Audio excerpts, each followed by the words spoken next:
আমাদের চোখের জন্য কয়েকটি মিনারেলস খুব প্রয়োজন, ভিটামিনস খুব প্রয়োজন। তার মধ্যে একটি হচ্ছে লুটিন, জিয়াজেন্থিন এবং জিঙ্ক। আরেকটি হচ্ছে ভিটামিন এ। আমি ছবি দিয়েই বুঝিয়ে দিই। ভিটামিন এর অভাবে আমাদের রাতকানা রোগ হয় এবং চোখের কর্নিয়াতে প্রদাহ হয়, এমনকি কর্নিয়াতে সাদা দাগ পড়ে যায়, যেটা অন্ধত্বের অন্যতম কারণ ছিল, যেটাকে আমরা কর্নিয়াল স্কার হয়ে যায়।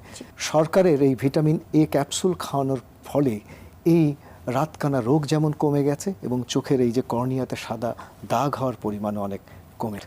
এর পরের ছবিতে আমরা দেখব এই ভিটামিন এ আমরা পাই সবুজ শাকসবজি থেকে এবং সেখানে প্রচুর পরিমাণ লুটিন এবং জিয়াজ্যান্থিন থাকে। এর পরের ছবিতে আমরা দেখব ভিটামিন এ আমরা পাই গাজর থেকে, মিষ্টি কুমড়া থেকে, মিষ্টি আলু থেকে, অ্যাপ্রিকট থেকে। এর পরের ছবিতে আমরা দেখব ভিটামিন এর যে প্রাণীজ যে উৎস সেটি হচ্ছে কলিজা, ডিম, মাখন এবং দুধ।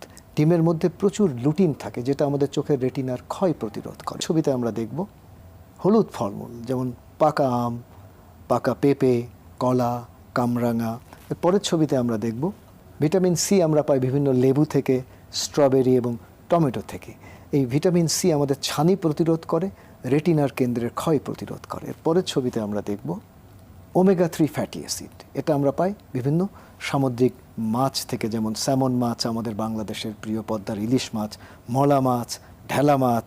এর পরের ছবিতে আমরা দেখব ওমেগা 3 ফ্যাটি অ্যাসিড আমরা পাই ফ্লেক্সিড অয়েল, আখরোট এবং বিভিন্ন সাপ্লিমেন্ট হিসেবে।